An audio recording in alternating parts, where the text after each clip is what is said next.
بسم الله الرحمن الرحیم.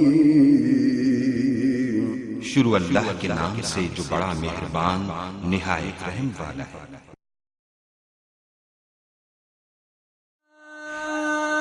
जब तलक है ये जहां है दुआ मेरे खुदा, हमें हुसैन रहे ये आजादार रहे, हमें हुसैन रहे ये आजादार रहे। जब तलक है ये जहां है दुआ मेरे खुदा, हमें हुसैन रहे ये आजादार रहे, हमें हुसैन रहे ये आजादार रहे।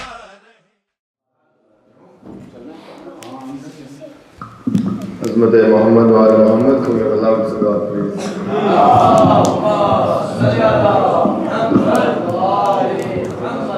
For the forgiveness of our sins, can we have a loud salat please?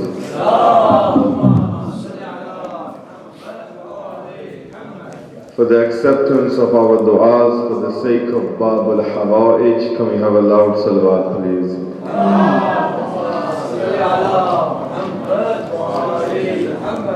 Before we begin today, I request that the youngsters that are sitting at the back, that they come and sit at the front. So come to the front please.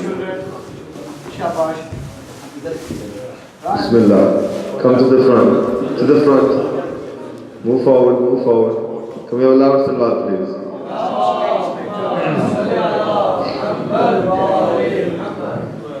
أعوذ بالله من الشيطان الرجيم. بسم الله الرحمن الرحيم. الحمد لله رب العالمين. الصلاة والسلام على سيد الأشرف الأنبياء والمرسلين وحبيب إله العالمين الذي قيل في شانه وما أرسلناك إلا رحمة للعالمين أعني أبي القاسم محمد والصلاة والسلام على أهل الطيبين الطاهرين المعصومين المنتجبين ولعنة الله على أعدائهم أجمعين. قال رسول الله صلى الله عليه وآله وسلم إن الحسين مصباح الهدى والسفينة النجاة. Can we have a loud salawat please?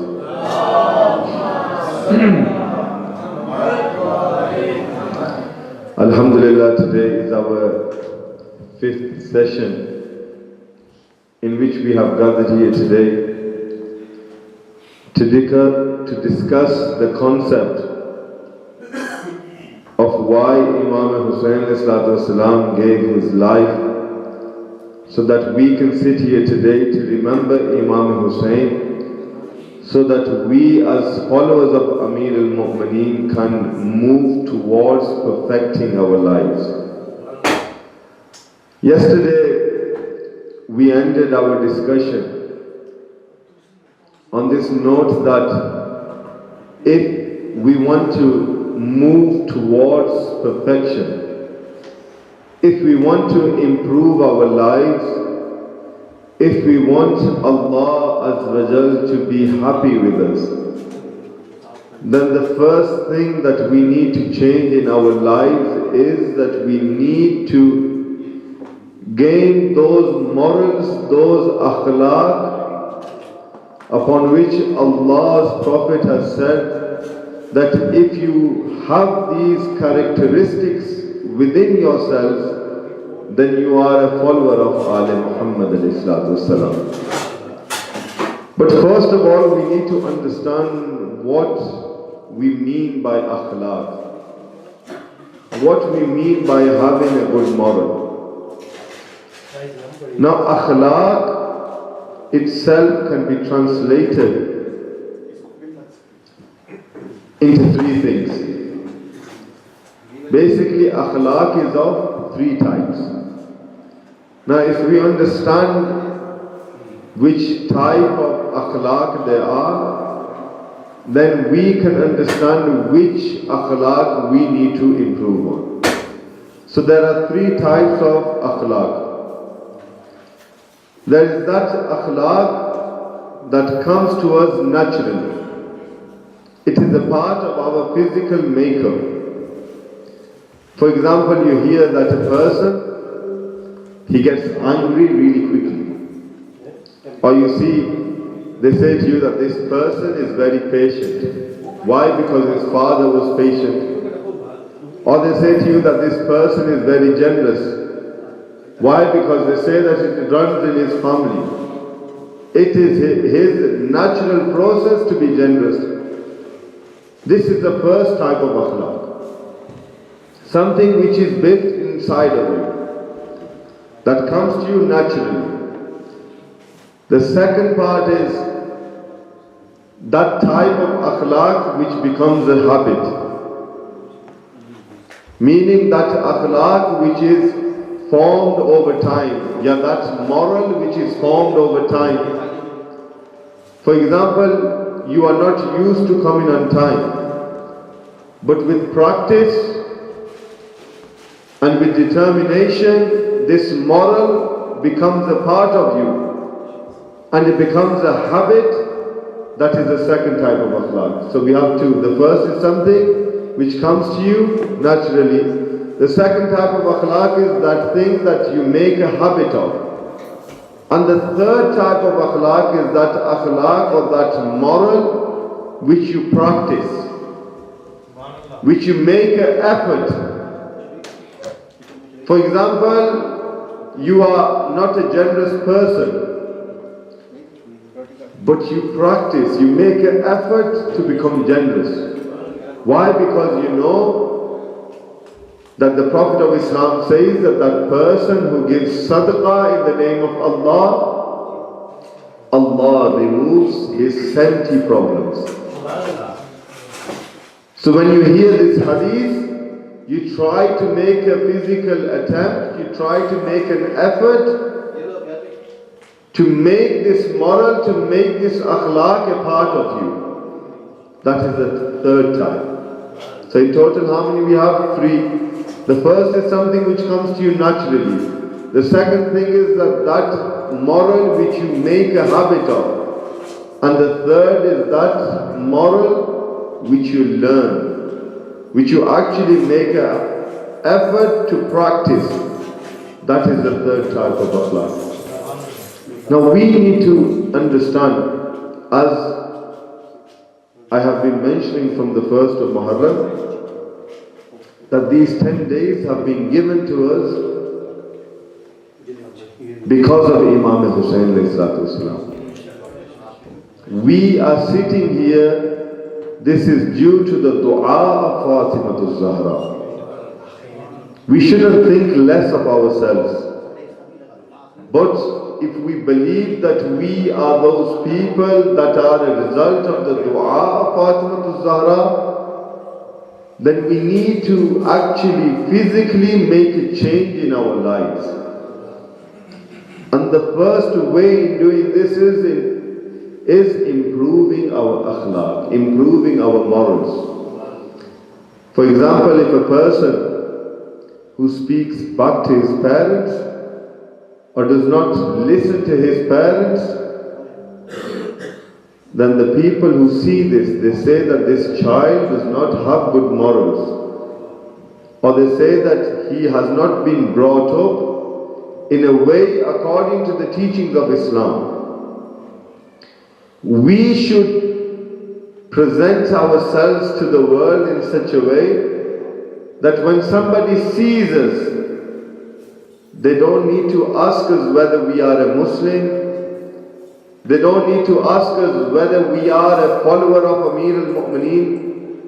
But by looking at our behavior, by looking at our conduct, by looking at our akhlaq and our morals, they can say that he is a Muslim and he is a follower of Ali ibn Abi Talib. Come here, loud salawat, please.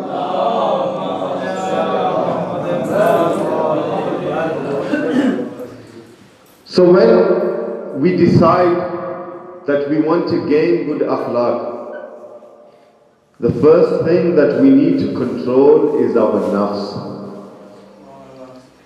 Now this nafs has many names. Some people call the nafs the soul of a person. Some people say that is the ruh of a person, the spirit. Some say that this is the aql, the intellect of a person. Some say that this is the qalb, the heart of a person. Because if you look in the world, many people have different thoughts in regarding this soul. Some say that this soul is only linked to your body because of your brain. Others say that this soul exists because of the heart. And the third say that it is with you because of the spirit. But whatever people class this soul as, this nafs as, we need to understand what are the most important abilities of the soul. What are the most important abilities of the soul?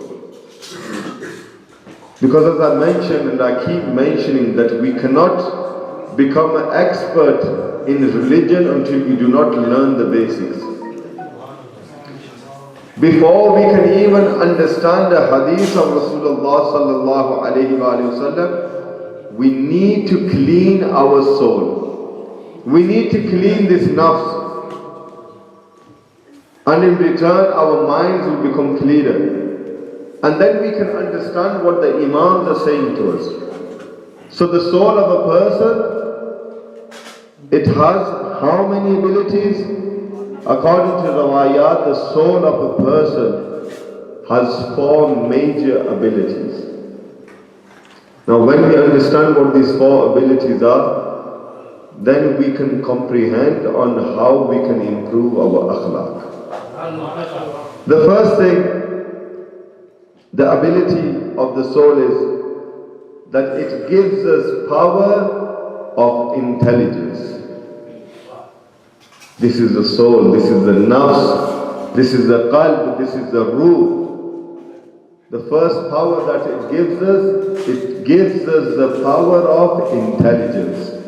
The second capability that the soul gives us is the power of anger. Now we always consider anger to be a negative effect on the nafs. But we find that if anger is used correctly, it can become a strength for us. And I will explain this, how you can use the anger as a strength to improve your akhlaq. The third thing is the power of desire. The power of desire. The first is intelligence, the second is anger, and the third is desire. And what is the fourth power of the soul? The fourth power of the soul is imagination. These are the 4 things that have been explained to us through riwayat. There are 4 abilities of the soul. And if you understand these 4 abilities today, you will be able to understand your nafs, you will be able to improve your akhlaq, you will be able to improve your morals. Because one of the main questions that a lot of people ask ulama, and a lot of parents ask ulama, is that even though we take our children to the zikr of Muhammad and Ali Muhammad, we take them to workshops, we take them to every single majalis that we find or hear, but still this son of ours or this daughter of ours, they are still committing sin. There are 2 months in which ulama get a lot of questions.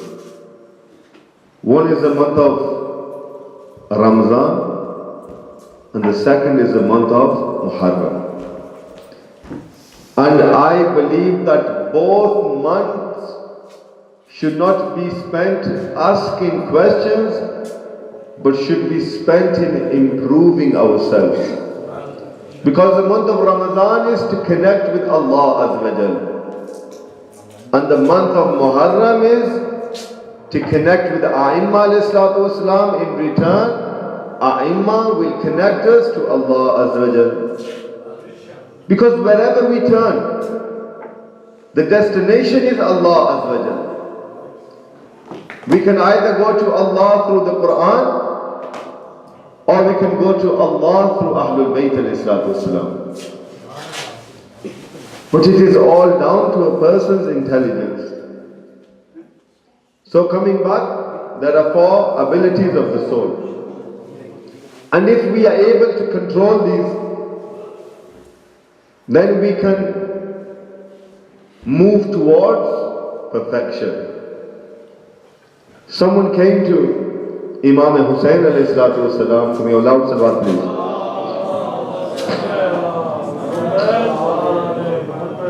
And said to Imam Hussain alayhi salatu wasalam, "O Master, I am a very sinful person." Now I want the youngsters to listen to this, especially those people that say that, Maulana, even though we try our hardest, we cannot stop ourselves from committing gun'ah. We cannot stop ourselves from committing sin. So someone came to Imam Hussain and said, "Maula, I am a very sinful person. There is not one gun'ah, there is not one sin that I have not committed." He says to Imam Hussain, now look, he thought that he was a very clever person. He says to Imam Hussain, "Maula, I've tried everything. I've asked Allah to forgive me. I've done sajdah, I've read namaz, I've read the Quran, I've read the tasbih, I've done astaghfar, I've tried to connect with Allah. But still, no matter how hard I try, I still commit guna." Now instead of asking Imam Hussain to give him a way of stopping himself from sin, he says to Imam Hussain, "O Mawla, tell me a way so I can commit more sin. Tell me a way so I can commit more sin." Why? Because he had himself given up. He thought, no matter how hard I try, I still commit sin. But he did not understand that even though he had spent most of his life asking ulama, asking fuqaha questions, he did not ask a question from Hussain ibn Ali. So Imam Hussain looks at him and says that I am going to tell you 4 things. If from these 4 things you are able to do what you want, then I, Hussain ibn Ali alayhi salatu wasalam, is giving you permission to commit sin. Now most of you are thinking Imam Hussain is saying to a person that if you can do this, you can commit sin. I bet most of you are thinking that Molana Sahib, skip the chit chat, tell us what is that amal from which we can commit sin. But listen to the reply of Mazlum Karbala. Because Imam Hussain, an Imam is that person who can, by just looking at a person, can tell what is inside his heart. By just looking at a person, the Imam understands his nafs, his soul, his qalb better than that person himself. That's what is an Imam. An Imam who knows you better than yourself. So the Imam says to him, if you can do how many things? 4 things. Then you can commit sin. The first thing Imam Hussain says to this person, that when your time on this earth is up, when your time on this earth is up, and Allah sends His angel of death, and when that angel of death comes to take your soul, if at that moment in time you can say to the angel of death, "Oh angel, I don't want to go, I still want to stay in this world." If you have the power, if you have the ability to do that, then I, Hussein, are telling you that you can go and commit sin as much as you like. Allahu Akbar. He looked at Imam Hussein, he says, "Mawla, is there any person that has been able to run away from the angel of death? Even the Prophet of Islam, he was taken by the angel of death. Every single prophet, every single wali, every single pious person has been taken by the angel of death. How can I turn around and say to the angel of death, "Listen my friend, I want to stay here. You come and take my friend, I don't want to go yet." Do you think that the angel of death will listen to him? Or will he have power over the angel of death? So then Imam Hussein looks at him and says that if you cannot even save your last breaths from the angel of death, then why are you committing sin? The second thing Imam Hussein Islam says to him, that when the angels take you into the grave, and when the time comes that the angels are going to question you, if at that moment in time you can turn around and say to the angels that I am not in the mood to answer your questions, come back at another time and then I will answer your questions. If you are able to do that when you are in your grave, then Imam Hussein says to him, then I, Hussein, are giving you permission that commits sin. He looks at Imam Hussein and he says, "Mawla, the first thing you said is that when the angel of death comes, I cannot even look at the angel of death, never mind saying to the angel of death that it is not my time to go. And the second, when I will be in the grave, how can I turn around and say to the angels that I am not willing to answer your questions because I will be alone in the grave? And the angel of death, or the angels that will come to question him, they will come with a full team." So Imam Hussein says that fear Allah Azza and do not commit sin. The third thing that Imam Hussein says to him is that when you are raised from your grave and the angels call you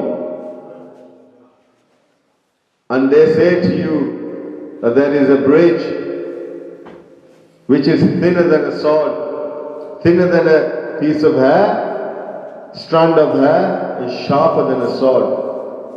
If you can turn around at that moment in time and say to angels, I don't want to cross this bridge, I want to use a lift that has been made for the Muhibban of Ali ibn Abi Talib, will you be able to do that? The person looks at Mawla and say that how can I turn around and say to the angels, they will have spears behind me and they will say to me, if I don't walk, then the azab of Allah will fall upon me.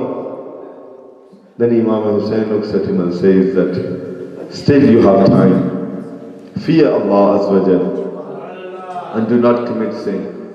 And the final thing that Imam Hussein Islam, the final piece of advice that Imam Hussein Islam gives this person is that Imam Hussein says to him that when you are at the door of paradise and the angels turn around and say to you that you are not allowed to enter paradise, and if they grab you by the collar and start dragging you towards Jahannam, then if at that moment in time you can say to the angel that you have made a mistake, I want to go to paradise, then Imam Hussein says to him, then I, Hussein, gives you permission, then do sin. He looks at Mawla, he says things that you've told me before, not one of them I have authority over. Then how do you expect that when the angel is taking me towards Jahannam, I can turn around and say to him, take me towards paradise? Then Imam Hussein says to him that today is your time. Allah is merciful. Allah is Kareem. Allah is all forgiving. He is willing to forgive you.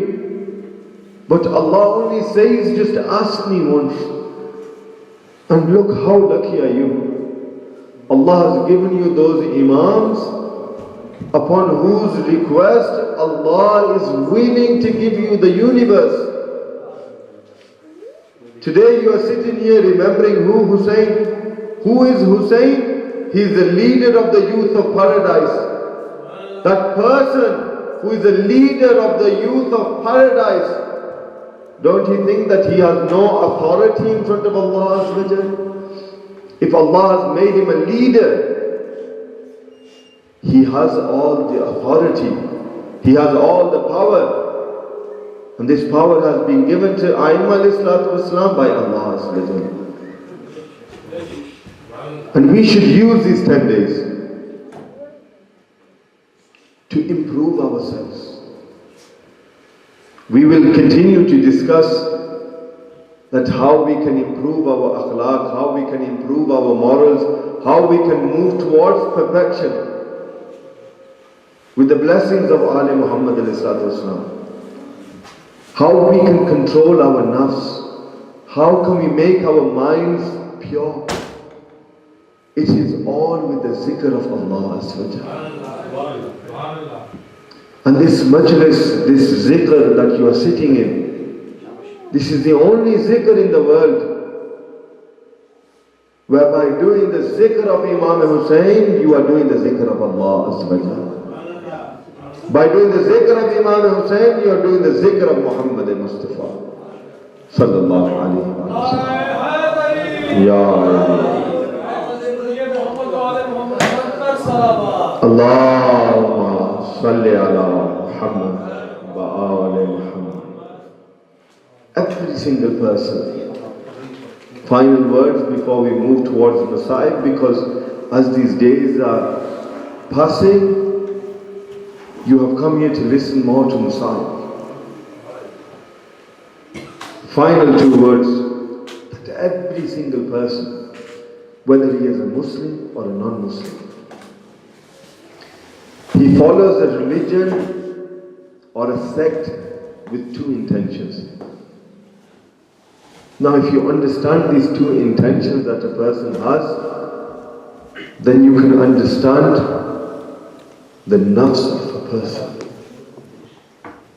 The first thing that a person wants when he joins a religion, when he joins a sect, when he joins a group, that he is looking for inner peace.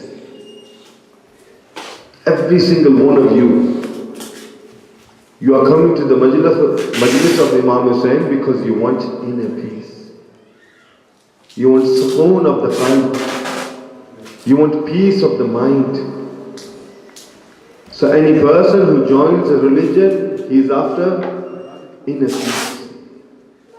And the second thing, that when he joins a religion, a group or sect, is that he wants to move towards perfection. 2 things, inner peace and to move towards perfection. We are sitting here today to remember Imam Hussein because we want inner peace. And we can only get inner peace by listening to the Masa'ib of Imam Hussein.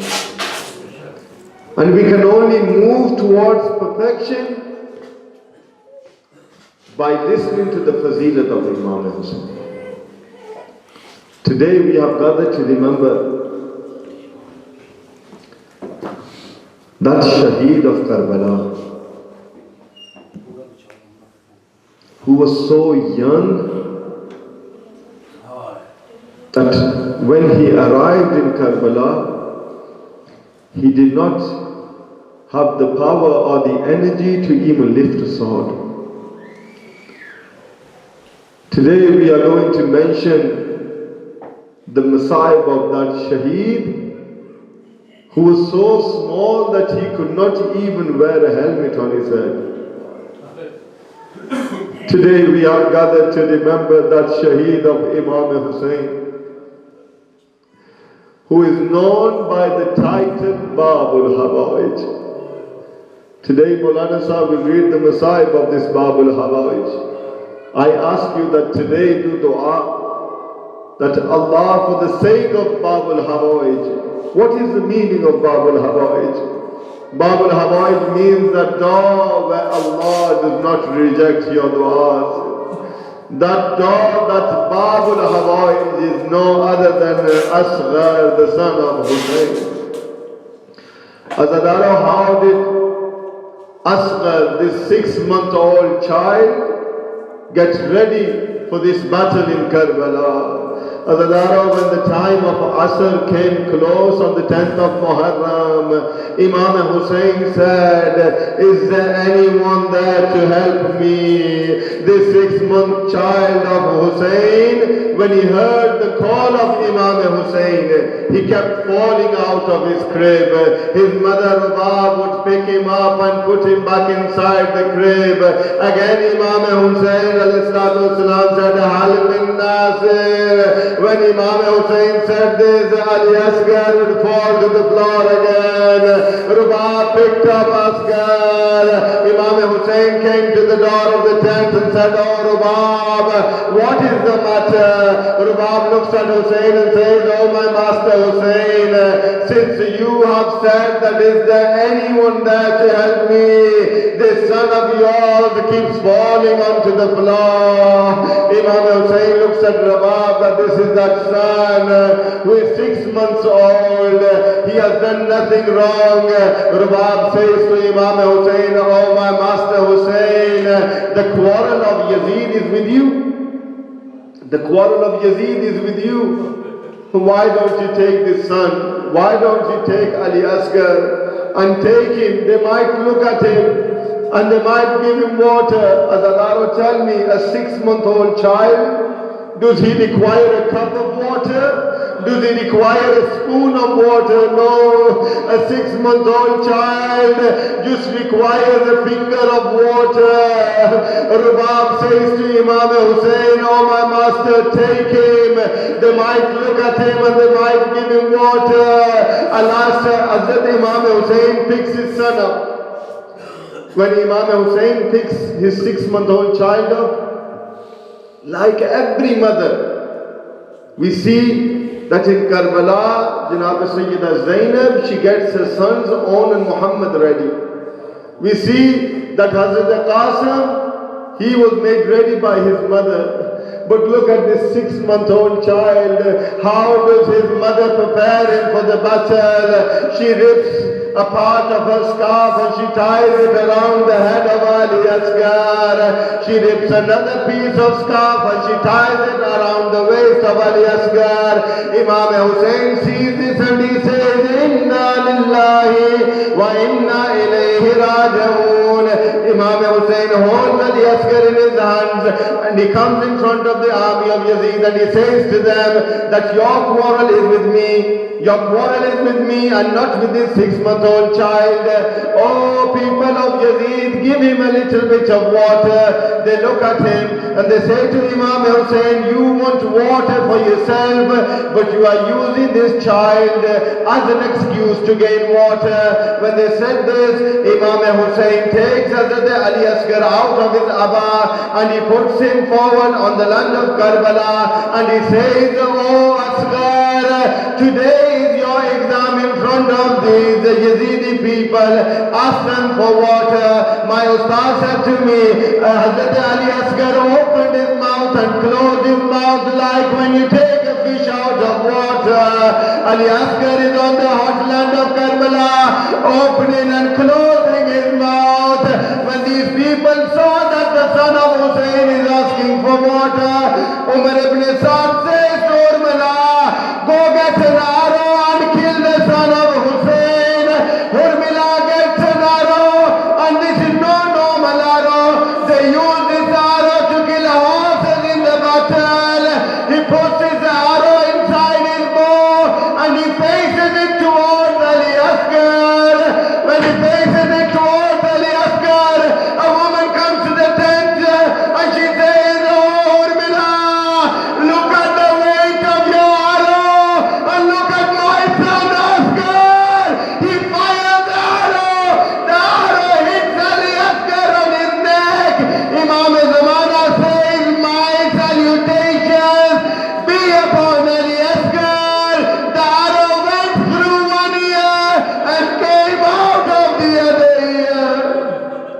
Inna lillahi wa inna ilayhi raji'un. Allah, for the sake of Babul Hawaij, for the sake of Ali Asghar, accept our du'as today. Allah, for the sake of Ali Asghar, those people that do not have children, for the sake of Babul Hawaij, Allah grant them a child. Allah give us the tawfiq so we can raise our children according to the Seerat of Muhammad and Ali Muhammad. Forgive our sins and the sins of our forefathers. Can we have a loud salawat please?